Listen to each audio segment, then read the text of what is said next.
13ই জুলাই শুরু হচ্ছে, 138 দিন ধরে চলবে এই বক্রতা। এটা যে কী ধরনের প্রভাব বিস্তার করবে? একটা প্ল্যানেট যখন বক্রি হয়, সে কিন্তু যে হাউসে বসে বক্রি হয় সেই ঘরের ফল দেয়, প্লাস তার পিছনের ঘরের ফলও দেয়। আমরা জানি যে কর্কট রাশি লগ্নের কিন্তু বিগত 2.5 বছর ধরে কিন্তু একটা ধাইয়ার প্রভাব চলেছে। তখন শনি ছিল কোথায়? অষ্টম ঘরে, অর্থাৎ কুম্ভের ঘরে। কুম্ভের ঘরে থেকে কিন্তু কর্কট রাশি লগ্নকে কিন্তু ধাইয়ার এফেক্ট বুঝিয়েছে। তো এখন চলে গেছে তো নবম ঘরে। তো নবম ঘরে গিয়ে তার আবার অষ্টমের প্রভাব কী করে হবে? যখনই বক্রি হবে তখন কিন্তু এই শনি তার পিছনের ঘরের ফল দেবে, অর্থাৎ শনির গতি স্লো হয়ে যাবে, একেবারে স্টপ হয়ে যাওয়ার মতো হবে। আর এই অবস্থায় শনি কিন্তু নবম ঘরের ফলও যেমন দেবে, তেমনি অষ্টম ঘরের ফলও দেবে। এই অষ্টম ঘরের ফল যখন দিতে থাকবে, একটা জিনিস মাথায় রাখতে হবে, কুম্ভে কিন্তু অলরেডি রাহু বসে আছে। এর আগে শুধুমাত্র শনি ছিল অষ্টম ঘরে, রাহু ছিল নবম ঘরে। এখন রাহু এসেছে অষ্টম ঘরে, শনি বক্রি হয়ে কিন্তু অষ্টমে রাহুর সঙ্গে কানেক্ট করবে, ফলে অষ্টম ঘরটাকে কিন্তু বিরাটভাবে প্রভাবিত করবে।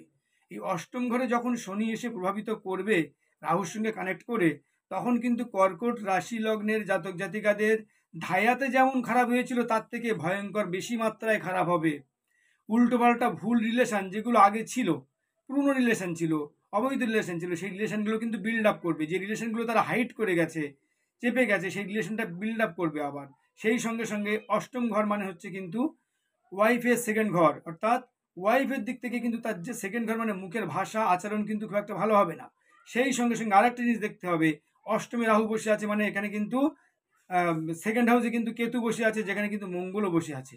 ফলে দ্বিতীয় কিন্তু কেতু মঙ্গল, তাহলে কেতু মঙ্গল দ্বিতীয় অষ্টমে রাহু সঙ্গে শনিকে কানেক্ট করে নিচ্ছে। এইরকম একটা সিচুয়েশনে চলবে কিন্তু 138 দিন। তার মধ্যে একটা জিনিস হবে, 2025-এর যে জুলাই মাসে আমাদের মঙ্গল কিন্তু বেরিয়ে যাচ্ছে কিন্তু কন্যার ঘরে। যখনই কন্যার ঘরে চলে আসবে তখন কন্যার ঘরে কিন্তু স্যাটার্নের একটা অ্যাসপেক্ট থাকবে কন্যার ঘরের উপরে, মঙ্গলের উপরে। ফলে এই স্যাটার্নের অ্যাসপেক্ট তো ওখানে থাকবে। এর পাশাপাশি এরপরে আবার জুলাই থেকে আগস্ট সেপ্টেম্বরে চলে যাবে মঙ্গল কিন্তু আবার তুলার ঘরে। তো এই মঙ্গল দুবার জায়গা চেঞ্জ করবে, কিন্তু মঙ্গল যখন কন্যার ঘরে চলে আসবে সেই সময় কিন্তু শনির নবম ঘরে অবস্থান করে তার একটা পূর্ণ দৃষ্টি কিন্তু পড়বে কিন্তু এখানে থার্ড হাউসের উপরে, কর্কট রাশি লগ্নে থার্ড হাউসের উপর পড়বে। সেক্ষেত্রে এই দৃষ্টি যেটা পড়বে মঙ্গলের উপরে, দৃষ্টিটা কিন্তু একদম ভালো নয়। এক্ষেত্রে কিন্তু মঙ্গল শনির যে কানেক্টিভিটি দৃষ্টি সেটা একেবারে বাজে।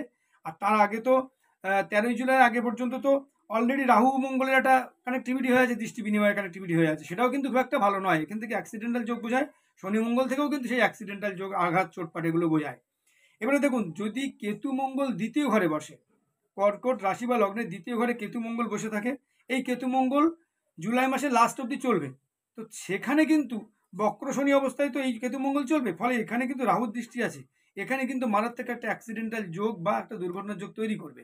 সেই সঙ্গে সঙ্গে রাহু অষ্টমে বসে আছে, ড্রিঙ্ক করা, তার যে ড্র্যাগ অ্যাডিকশানগুলো ছিল, যে ড্র্যাগ অ্যাডিকশানগুলো তার প্রায় বন্ধ হয়ে গেছিলো বললে ভুল হবে না, মানে একদম নেই বললেই চলে, এরকম হয়েছিল, সেই ড্র্যাগ অ্যাডিকশানগুলো কিন্তু আবার চলে আসবে। ইললিগাল অ্যাফেয়ার্স, বিবাহ বহির্ভূত সম্পর্কে যে টানাপোড়েন যেটা ছিল, একদম খুব ভালো জায়গায় চলে আসছিল, অবৈধ সম্পর্কের জায়গাটা একদম মানে কিওর হয়ে গেছিলো, আবার কিন্তু নতুন করে কোনো ইললিগাল অ্যাফেয়ার্স, ইললিগাল সম্পর্কের দিকে কিন্তু চলে আসবে।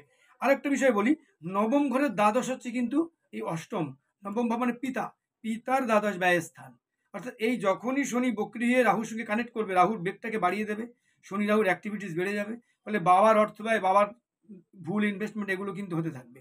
এইবার এখানে একটা রহস্যময় ব্যাপার আছে, শনি কিন্তু তার তৃতীয় দৃষ্টি দেবে কিন্তু একাদশ ঘরে, অর্থাৎ 20-এর ঘরে তৃতীয় দৃষ্টি প্রয়োগ করবে। তো তৃতীয় দৃষ্টি যখন এখানে দেবে, একাদশ ঘরটাকে অ্যাক্টিভ করবে, রোজগারের জায়গাটা ভালো নিয়ে আসবে। কিন্তু শনি স্বয়ং অষ্টম ঘরের সঙ্গে রাহুকে কানেক্ট করে খেলা করছে, ফলে ওখানে যে দৃষ্টি দেবে সেই দৃষ্টির ফল আপনি খুব ভালো পাবেন না। অনেকে বলছেন দৃষ্টিতে খুব ভালো করে দেবে, দেখুন একদিকে দৃষ্টি দিয়ে ভালো করছে, আরেকদিকে স্বয়ং সে খারাপ করছে, তাহলে ভালোটা আপনি পাবেন কি করে? এবার আসবো রাহুর দৃষ্টি তো দ্বিতীয় ঘরে থাকছেই, কর্কট রাশির দ্বিতীয় ঘরে থাকছে রাহুর দৃষ্টি। তো একদিকে একাদশে শনির দৃষ্টি দিয়ে কি করবে, রাহু তো দ্বিতীয় ঘরে তার অ্যাসপেক্ট দিয়ে বসে আছে, ফলে সেখান থেকে অর্থ সঞ্চয় করতেই দেবে না। দ্বিতীয় ঘরে রাহুর দৃষ্টি হয়ে পড়ে আছে মানে সেখান থেকে পারিবারিক জীবন থেকে কলহ বিষময় করে তুলবে, এটা কমন ব্যাপার। এবং এই কর্কট রাশি বা লগ্নের জাতক জাতিকা যাদের আগে পুরনো ইলিগাল অ্যাফেয়ার্স ছিল, পুরনো সম্পর্ক ছিল, নানা ধরনের পরকীয়া ইত্যাদি ছিল, সেগুলো কিন্তু মাথা ছাড়া দিয়ে উঠবেই। সেই সঙ্গে সঙ্গে তাদের মধ্যে ড্রাগ অ্যাডিকশান, যে ধরনের নেশা করতে, সেই নেশাগ্রস্ত হওয়ার যে প্রবণতা, সেটা কিন্তু বাড়বে, কারণ অষ্টম ঘরে রাহু বসে আছে, রাহুর সঙ্গে শনি হলেই কিন্তু তার নিম্ন রুচি নিম্ন শ্রেণীর কাজ কিন্তু সে করতে থাকবে। সপ্তমের দ্বিতীয় হচ্ছে কিন্তু এই অষ্টম, ফলে ওয়াইফ কিন্তু তার মুখের ভাষাটাও কিন্তু খারাপ করবে, ওয়াইফের দিক থেকে কিন্তু খুব বাজে বিহেভিয়ার হতে থাকবে আস্তে আস্তে। ফলে একটা পারিবারিক ভয়ঙ্কর কলহ হঠাৎ করে তৈরি হবে। বলতে পারেন যে ধায়াতে যতটা খারাপ ছিল তার থেকে বেশি খারাপ। হ্যাঁ, ধায়াতে শুধুমাত্র শনি ছিল অষ্টমে, এখন মাথায় রাখতে হবে রাহু কিন্তু অষ্টমে বসে আছে এবং শনিকে কানেক্ট করে নিচ্ছে, সেই সঙ্গে সঙ্গে দ্বিতীয় কিন্তু কেতু মঙ্গল, ফলে পরিস্থিতি কিন্তু ভয়ঙ্কর খারাপ। আগে শুধুমাত্র ছিল শনি, দ্বিতীয় ঘরে কিন্তু ছিল না, সেখানে কিন্তু কোথায় ছিল, তৃতীয় ঘরে কেতু ছিল। এখন কিন্তু বিষয়টা কিন্তু অন্যরকম, দ্বিতীয় ঘরে কেতু মঙ্গল, অষ্টমে রাহু, সেই সঙ্গে সঙ্গে শনি কিন্তু অষ্টমকে কানেক্ট করে ফেলছে তার বক্রি অবস্থায়। তো এইরকম একটা সিচুয়েশন তৈরি হলে কখনোই কর্কট রাশি বা লগ্নের জাতক জাতিকাদের মধ্যে কিন্তু স্থির অবস্থা আসবে না। 13ই জুলাইয়ের পর থেকে হঠাৎ করে দেখবেন আস্তে আস্তে তার মধ্যে একটা চেঞ্জ আসছে। হ্যাঁ, এখন ব্যতিক্রম আছে। কিরকম ব্যতিক্রম না, যে সমস্ত ব্যক্তিরা কর্কট রাশি লগ্নের এখন বর্তমানে তাদের দশা অন্তর্দশার ফেজ ভালো চলছে, যে সমস্ত রাশি লগ্নের ব্যক্তিদের এই দশা অন্তর্দশায় তাদের এখন ফেজ ভালো আছে, তাদের ক্ষেত্রে এই খারাপ প্রভাব কম হবে, কিন্তু এমন নয় একদম হবে না। এখানে কিন্তু হবে কম বা বেশি, কম বা বেশি এফেক্ট হবেই। তার কারণ একটা জিনিস মাথায় রাখতে হবে, কর্কট রাশির ক্যারেক্টারগত যে বৈশিষ্ট্য, কর্কট হচ্ছে চন্দ্র, আর এখানে প্ল্যানেট দুটো কে, শনি এবং রাহু। শনি এবং রাহু দুটোই কিন্তু চন্দ্রের অ্যান্টি প্ল্যানেট, ফলে এই হাউসের জন্য কিন্তু ভালো নয় আগামী 138 দিন। 138 দিন পরে শনি কিন্তু আবার তার মার্গী হয়ে যাবে, সে তার ফর্মে চলে যাবে, ততক্ষণে কিন্তু রাহু তার রাহুর জায়গায় বসে থাকবে, বলে একটা তখন ঝড়টা কমবে। কিন্তু এই 138 দিন মানে 4 মাস 18 দিনের যে একটা ফেজ, এই ফেজে অনেক কিছু কিন্তু ঝাঁকিয়ে দিয়ে যাবে। তো কর্কট রাশি লগ্নে শুধু এই বিষয় না, আরও একটা বিষয় আছে। কর্কট রাশি প্রশ্ন হচ্ছে ইকোনমি কেমন থাকবে। দেখুন, কর্কট রাশি লগ্নের ব্যক্তিদের অর্থনৈতিক জায়গাটাও কিন্তু ভালো থাকবে না, সেকেন্ড হাউসটা কিন্তু ড্যামেজ হয়ে যাচ্ছে, বিজনেস করেও কিন্তু ঘরে অর্থ আনতে পারবেন না। একদিক থেকে শনি তার দৃষ্টি দিয়ে এনে দেবে, কিন্তু রাহু সেটাকে রাখতে দেবে না। কর্কট রাশি বা লগ্নের জাতক জাতিকারা এই সময়ে দূর ভ্রমণ করবেন না। কর্কট রাশি বা লগ্নের জাতক জাতিকারা কোনো বিজনেস প্ল্যানিং করবেন না। কর্কট রাশি বা লগ্নের জাতক জাতিকাদের আগামী 138 দিন নিজেকে স্লো করে দিন, ডিলে করে দিন, তাতে লাভ হবে। তা না হলে আপনি কোনো প্রজেক্ট করবেন, বিজনেস করবেন, প্ল্যানিং করবেন, এমনকি যারা সন্তান নেওয়ার প্ল্যানিং করছেন, হ্যাঁ, তাদেরও ডিলে করতে হবে। কারণ এই যে সময়টা আসছে এখানে কিন্তু খারাপ সিচুয়েশন তৈরি করবে। এই যে অষ্টম ঘরে শনি বসে আছে, সেই শনির একটা অ্যাসপেক্ট করছে, আবার রাহুর সঙ্গে কানেক্ট করবে করে তার যে একটা অষ্টম ঘরে অ্যাসপেক্ট করবে, সেই অ্যাসপেক্টগুলো কেতু মঙ্গলের সঙ্গে কানেক্ট হবে। ফলে কোথাও একটা সার্জারি প্রয়োজন হয়ে যাবে, কোথাও একটা, বিশেষ করে মেয়েদের ক্ষেত্রে যেটা দেখা যাবে, মেয়েদের প্রাইভেট পার্ট, তার যে জায়গাটা, সেখানে কিন্তু সার্জারি, সিস্ট, হ্যাঁ, এই ধরনের ইউরিনি ট্র্যাকের উপর যে সমস্যা, সেগুলো কিন্তু মাথা চাড়া দিয়ে উঠবে। যারা দীর্ঘদিন একাধিক ইল্লিগাল অবৈধ ফিজিক্যাল রিলেশনে জড়িত হয়ে আছে বিভিন্নভাবে, তাদের ক্ষেত্রে কিন্তু গাইনোকোলজিক্যাল সমস্যা দেখা দেবেই, কম বা বেশি দেখা দেবেই, তাদেরকে কিন্তু কোনো গাইনোকোলজিস্টের পরামর্শ নিতে হবে। একই সঙ্গে এই সময় কিন্তু বেবি মিসক্যারেজ হয়ে যাওয়ার একটা চান্সেস কিন্তু আছে। অষ্টম ঘর মানে একদম জ্বালিয়ে দেবে, পরিষ্কার কথা। তার কারণ কর্কট রাশি বা লগ্নর জাতক জাতিকারা বিগত 4 বছর 6 বছর 8 বছর আমি যদি পাস্ট যাই, তাদের যে দশা অন্তর্দশা অনুযায়ী তাদের যে কর্মটা করে এসেছে, সেখানে অনেক কিন্তু ভুল ত্রুটি করেছে। শনি এসেছে কিন্তু ধারে তার কর্মফল প্রদান করতে। সে হয়তো ভাবছে কেউ দেখতে পায়নি, আরে ভাই কেউ দেখতে পায়নি মানে কেউ দেখতে পায়নি তা তো নয়, কেউ না কেউ দেখেছে, অন্তরাল থেকে কেউ না কেউ দেখেছে।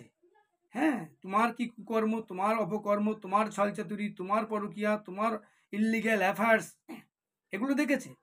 আর এগুলোকে তুমি হাইড করে রেখে তুমি আবার নতুন কোনো সম্পর্ক তৈরি করতে যাচ্ছ, নতুন কোনো পরিবারকে তুমি ধ্বংস করতে যাচ্ছ, সেক্ষেত্রে তো তোমাকে খারাপ ফল দেবে।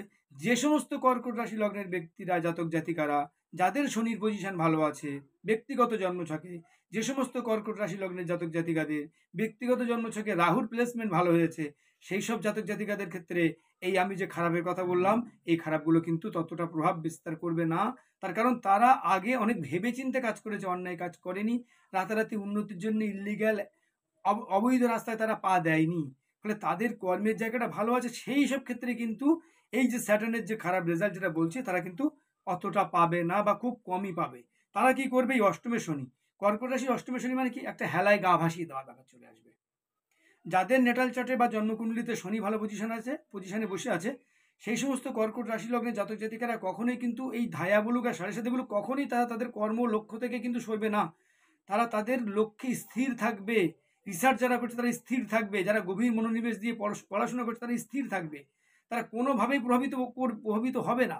আমরা যতই বলি তাদেরকে না, তারা প্রভাবিত হবে না। তার কারণ তাদের লক্ষ্য স্থির, তাদের ছন্দেবদ্ধ জীবন। ফলে তাদেরকে স্যাটার্ন কিন্তু কোনো খারাপ রেজাল্ট দেবে না, বরং আশীর্বাদ দেবে। সেটার মুষ্টিমেয় মানুষ, সেটা 100-র মধ্যে 2 কি 3% মানুষের ক্ষেত্রে এটা প্রযোজ্য। কিন্তু ম্যাক্সিমাম লোকের ক্ষেত্রে দেখা যায় এই অষ্টমের শনির যখন ফেজ শুরু হয়েছে, তারা একটা বিয়ে রিলেশনে জড়িয়েছে। অষ্টমের শনির যখন ফেজ শুরু হয়েছে, তারা একটা ভুল ইনভেস্টমেন্ট করেছে। অষ্টমের শনির যখন ফেজ শুরু হয়েছে, তারা কোনো রকম ওয়াইফের সঙ্গে কোনো রকম বাগবিতণ্ডা বা কোনো রকম কোর্ট কাছারিতে জড়িয়েছে। না, মানে যে কোনো দিক থেকে কোনো না কোনো একটা হ্যাজার্ড তারা কিন্তু জড়িয়ে ফেলেছে।